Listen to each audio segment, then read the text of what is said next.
Clippers play the Warriors. And I think that the Warriors are going to win this game. But I think that this game, for me, in terms of Blake Griffin and the Clippers as a whole, I want to see this. It really sucks that Teodosic got plantar fasciitis because I still think that he's going to be a key contributor to their team going forward as they continue to play better and better competition, because they still are going to need someone else on the floor who will be able to make plays for other guys besides Blake. And Teodosic can pass you and can pass people open. And he sees the floor with great vision. He honestly reminds me of, like in terms of like us talking about Lonzo and Teodosic, they both have very similar passing qualities to me in terms of that. And Teodosic has the experience, so he's not going to be playing like Lonzo, who's a rookie and playing in like a deer in headlights. Teodosic looks prepared for the moment because he's been playing against NBA level competition in the Euro leagues, guys floating in and out, etc. So I think this is going to be a big measuring stick for them. I'm really, really, really, really interested to see how Patrick Beverly is going to fare against Stephen Curry, and also how Austin Rivers, who dislocated his finger the other night in Portland, he had 20 last night though, is going to perform in that game. Because I feel like at this point in time, as I told you before, I feel like they're looking at Austin Rivers as like, we need you to be the third scorer on this team. But he has to step up and get to that level. Even in the game versus Portland that they played, he played solid and he was good. And I thought he was making plays. He looked active. He looked like, I was like, okay, I get it. I see it. But I need to see that every night. I predicted him, if he was starting, to be somewhere in the vein between 15 to 18 points a game. He still has to get to that point for this Clippers team to be somewhat scary to anyone, especially with Teodosic down, because now you not only lose the 5 to 7 assists a game and the 8 to 10 points a game, but you also lose a playmaker. So you need someone to come in, whether they're starting or off the bench, and be able to make plays. Lou Williams is not a playmaker. Wesley Johnson is not a playmaker. Montrezl Harrell, not a playmaker. Willie Reed, not a playmaker. They're all quality guys that you need to put on the floor with playmakers. So we'll see. I mean, my thing is I want to see Blake against Draymond. I mean, Blake have been on a roll, but everybody he been on a roll against ain't Draymond. So I want to see what he comes in and does against Draymond. Like, this is your team now. Like, this is you.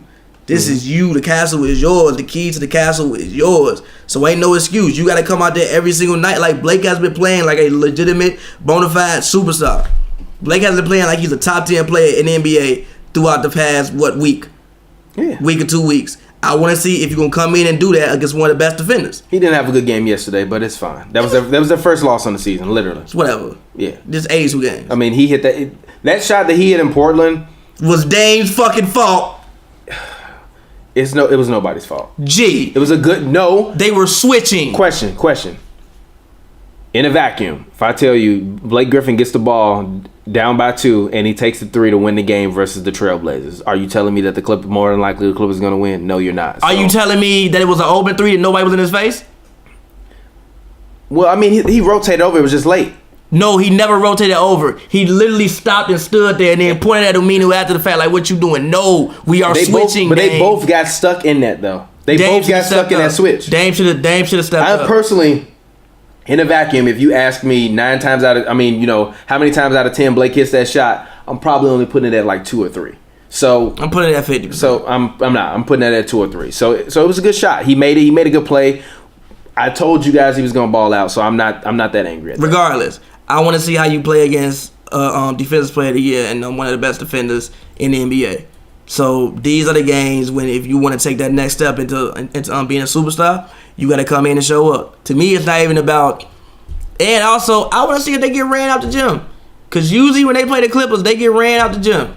I mean, well, usually to win, like they play the Warriors, they get ran out the gym. Yeah, because you have Chris Paul there. So I really want to see. This would actually be a measuring stick to me to see if they're better with or without Chris Paul.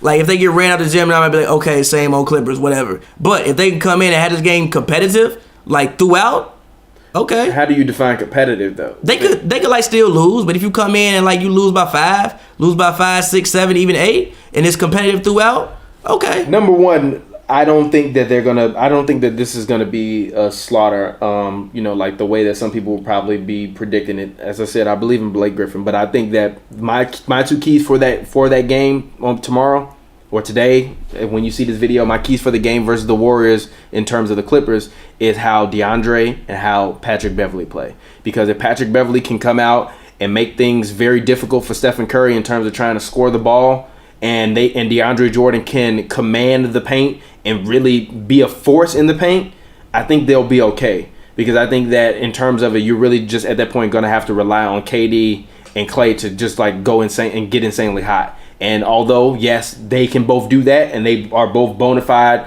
all-star, superstar level type players, Klay Thompson more of a star, you still, in those instances, if Blake is going to give you what he's been giving you all season long, it's a toss-up. I still think the Warriors are going to win, but it's also, it's going to be a very high-profile game. It's the first time that they get to meet. Chris Paul is gone. No more excuses. So I think that they're going to show up tomorrow. I don't pick them to win the game, but I think that the final score will probably be like 122 to 114. All you need to do is come out and make them respect you. Yeah, I agree. So they can come out and make them respect them. Then okay. Yeah, I agree. This is like a huge. This is probably the biggest. This might be the biggest early season game. Yeah, I wouldn't even argue with that. This might be the biggest early because again, the Clippers are pretty much shocked everybody. You're like, yo, they're gonna be a force in this conference. These are games where you need to make people respect you. They really haven't played too like Portland probably was the best competition, but you don't really expect Portland to do too much. Like, no, you need to come out and make this team respect you. Yeah, I agree. People need to watch this game like, all right. Yeah, I'm not mad at that. All right, cool. Let's move on. Let's talk about OKC versus Milwaukee. This game happens on Tuesday, or so.